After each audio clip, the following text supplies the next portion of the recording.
Hello, I'm James O'Hagan, and this is Business Line, your monthly business barometer brought to you from Dubai. Plastic pollution plagues our planet from the deepest oceans to the highest mountains. But what if there was a way to turn plastic waste into something useful and make a profit? That's precisely what 4 Kenyan engineers have set out to do. 3 years ago, Kenya imposed what was praised as the world's strictest ban on the use, manufacture and import of plastic. But as Greenpeace environmental campaigner Amos Wemanya confirms, plastics are already everywhere, even in our food. Greenpeace did a study in 2018 across the world on microplastics presence in different salt brands. And it found out that there were significant amounts of microplastics in the sea salt, in the lake salt, even in the rock salt. So microplastics are in our food, they are in our air, they are in our water, and they are causing health problems. One Nairobi-based manufacturing company is hoping to stem the seemingly interminable flow of plastic waste by transforming it into these environmentally friendly paving bricks. In Nairobi alone, we generate about 500 metric tons of plastic waste every single day. And only a fraction of this is recycled. The rest find its way into the environment and to the dump site. It is that we saw an opportunity because waste in itself is a resource. So we started by collecting plastic waste and reselling to recyclers. That was in 2017. Then we realized 6 months down the line, 3 to 6 months down the line, that we were collecting more than we could resell, than the recyclers could uptake. So with that, we decided, why don't we create like a plug where instead of having the plastic to go to the dump site, we like intercept it on the way, and hence started the making business. So it was that we decided what more can we do with the remaining plastic to just improve on the to do like a value add aspect, so that we can see if we can bring a product to the market using the plastic waste, and hence we started making the pavers. The plastic is crushed into small pellets and sorted according to colour. After mixing in sand and the desired colour pigment, they are moulded and put into a hydraulic press. We had used the ballast before, but most of the trainees were complaining the ballast was damaging their shoes. So the Jijenge pavers, we find them very friendly. Walking on them feels like you're walking on rubber, because I understand they are made of, they also have some plastic in them. They're environmentally friendly. They're also beautiful because you get different colors, and they are easy to clean, especially when you are, the cleaners are sweeping them. And they have really transformed our institution. Gijenge makers can produce 1,500 pavers a day, and they sell for between 8 to 10 euros per square metre. That's paving the way for the company to be both profitable and ecologically sound. Genetic engineering and gene editing are being touted as the next trillion-dollar industries within healthcare, with the leading COVID-19 vaccinations employing this technology. Euronews' Jane Witherspoon panelled a discussion with some leading experts at this year's Gulf Information Technology exhibition in Dubai to get the latest. I guess I'm going to call it the trillion-dollar question. Where do you think the next big breakthrough is going to come from? Genomics.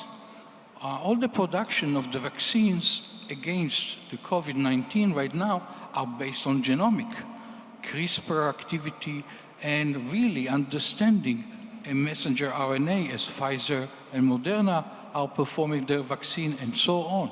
We look at it as the future of controlling many diseases, not just the pandemic, but also chronic diseases. To be able to understand the genomic map of how the community or the population is going to respond to any virus or bacteria is a very important milestone in predicting the outcome of any disease or any pandemic. So what would the genomics do? Not only will it provide us the database on which we can build the management plan, it will also give us a fast track towards the personalized medicine.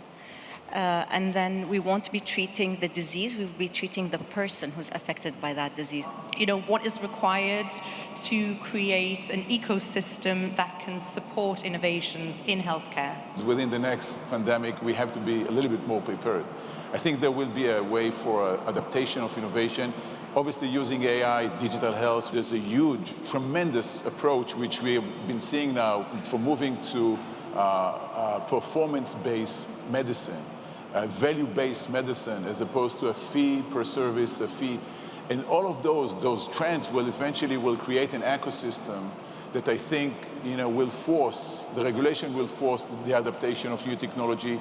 Value-based medicine, which we now see, will enforce hospitals and physicians to adopt not just new technologies, by the way, but us as a market, as investors, also to adopt new business models. That crisis is an opportunity for a better embracement of medical innovation.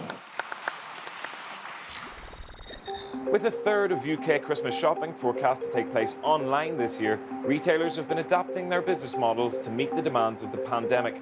But for in-person shoppers, some of them are offering what they call personal shopping experiences. According to the Centre for Retail Research, 33% of total retail sales in the UK will be online this Christmas. That means even England's oldest shopping arcade, London's luxury Burlington Arcade, has boosted its digital services. All of our retailers have adapted to the challenging times of 2020. So we all offer click and collect. You can browse the internet, look at the items that are available in the arcade. And we've responded very well to that sort of new virtual world of retail, really. So you can click and collect. Items can be delivered to you at your hotel, your London address, or your country residence if need be. So we've adapted, even though we're 201 years old, we have adapted to the modern world. I'm probably doing more online shopping just because the year's been quite crazy. It's hard to know if shops will be open, when they are open. So yeah, it's just easier, more guaranteed to do it online.